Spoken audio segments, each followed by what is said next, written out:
வணக்கம். பிரான்ஸ்ல வந்து இந்த வெப்ப அலையால வந்து போக்குவரத்துல வந்து மிகப்பெரிய அளவில வந்து தடங்கல் ஏற்பட்டிருக்கின்றது. உங்களுக்கு தெரியும்.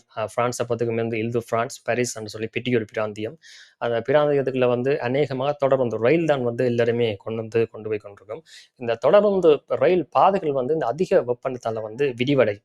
சொன்னால் உங்களுக்கு தெரியும் வெப்பம் கூடைக்க, அந்த உலோகங்கள் வந்து விரிவடையக்க, அதெல்லாம் மிகப்பெரிய அளவில வந்து புகையிரத ரயில் பயணங்கள் வந்து எக்கச்சக்கமான லைன்கள்ல வந்து தாமதமாகிறது அல்லது நிப்பாட்டப்படுற மாதிரி இருக்கின்றது. இது பல பயணிகள வந்து பல 100 பல 1000 பயணிகளுக்கு வந்து ஒரு அசௌகரியத்தை ஏற்படுத்தியிருப்பதாக சொல்லப்படுகிறது. இதெல்லாம் தாண்டியும் சில விடயங்கள் இருக்கிறது.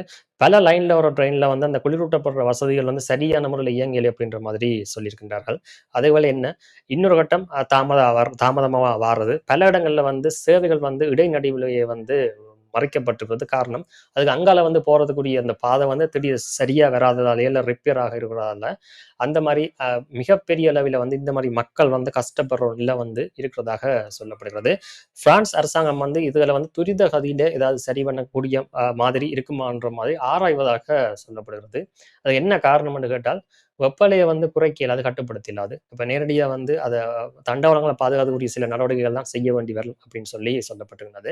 இதன் அடிப்படையில பிரான்ஸ் முழுவதுமே வந்து கிட்டத்தட்ட பல ரயில் தடயங்கள், பயணங்கள் வந்து சில நேரங்கள்ல நிப்பாட்டப்படலாம் அல்லது தாமதிக்கப்படலாம் அப்படின்ற மாதிரி சொல்லப்பட்டிருந்தது. அதுக்குரிய மாற்று ஏற்பாடுகள் வந்து பயணிகளுக்கு அந்தந்த நேரத்துல வந்து அனுப்பப்படும் அப்படின்ற மாதிரி சொல்லியிருக்கிறார்கள். நீங்கள் அதில அப்டேட்டாக கவனமாக இருந்து கொள்ளுங்கள். இது ஒரு செய்தி. இன்னொரு செய்தியும் அதே இந்த வெப்ப அலை சம்பந்தப்பட்ட விடயம் தான். ஒரே நாள்லேயே பிரான்ஸ்ல வந்து 13 பேர் வந்து உயிரிழந்திருப்பதாக சொல்லப்படுகிறது. இந்த வெப்ப அலை வெக்கைய தாங்கி இயலாமல் நீர்நிலைகள்ல போய் தஞ்சம் புகுந்து, அங்கேயே குளிச்சு கொண்டிருந்து, அங்கேயே தங்கி நின்ற ஆட்களுக்கு தான் இது நடந்திருக்கிறது. ஒரே நாள்ல கிட்டத்தட்ட 17 வயசு, 20 வயசு, 25, 30ன்னு சொல்லி அந்த இறந்தவர்களுடைய அந்த வயது எண்ணிக்கைகள் வந்து இருக்கிறது. ஆ பிரான்ஸின் எல்லா அதாவது என்ன பிரான்ஸ்ல அதிகமாக வெப்பம் பரவுற எல்லா இடங்கள்லுமே வந்து இந்த உயிரிழப்புகள் இடம்பெற்றிருக்கிறது. ஒரே நாள்ல 13 இறந்தவர்கள் பிரான்ஸ் அரசே ஒரு கவலை வெளியிட்டிருக்கிறது. காரணம், இனி வர்ற நாட்கள்ல இன்னும் அந்த வெக்க கூடைக்க இந்த உயிரிழப்புகள் வந்து அதிகரிக்கிறதுக்குரிய வாய்ப்புகள் இருப்பதாக சொல்லப்படுகிறது. தமிழாக்கள் நீங்களும் போத்தான் போறீர்கள். கடந்த காலங்கள்ல தமிழர்களும் வந்து இதழ்கள் உயிரிழந்தவர்கள் லிஸ்ட்டுகள்ல வந்திருக்கிறீர்கள். பிரான்ஸ்ல மட்டுமில்ல, லண்டன்ல வேற இடங்கள்லயும் வந்திருக்கிறீர்கள். அப்படிலாம் கொஞ்சம் கவனமாக இருந்து கொள்ளுங்கள். இந்த நீர்நிலைகள் சம்பந்தப்பட்ட விடயங்கள்ல.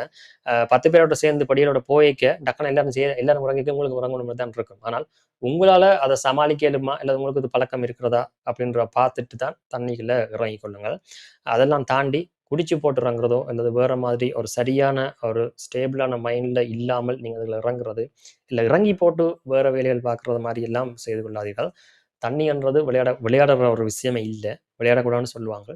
அங்க கவனமாக நீங்க கையாண்டு கொண்டீங்கன்னு சொல்லி சொன்னால், தண்ணி வந்து சரியா இருக்கும். உங்கள சொன்னால் மிதக்கிற மாரியே தூக்கி தான் வச்சிருக்கும் தண்ணி. தண்ணி ஒரு நாள் உதடுமே மூழ்கடிக்கிற ஒரு விஷயமே இல்ல. ஆனால் அப்படி மூழ்கடிக்குதுன்னு சொல்லி சொன்னால், அது எங்கள்ல தவறுதுன்று தான் நம்ம எடுத்துக்கொள்ளணும். அது நெறைய பேருக்கு இங்க தெரியறதில்ல. நெறைய பேருக்கு தண்ணீல இறங்க பயம்ன்னு சொல்லலாம். ஆனால் இவ்வளவு விஷயங்கள் இருக்கு, இப்படி நடக்குது அப்படின்றதுக்காண்டி தண்ணீல இறங்காம இருக்காதீங்க. காரணம், அ வெப்பநிலை உங்களுக்கு தெரியும். பிரான்ஸ் வந்து பயங்கரமாக இருக்குது. அப்படி இருக்கேக்க, நீங்கள் இதுல வந்து சில விடயங்கள் கட்டாயம் செய்யத்தான் வேணும். ஒண்ணுமே செய்ய இயலாது. ஆனால் என்ன, அவதானத்தோட இருந்து கொள்ளுங்கள். இது ஒரு தகவல்.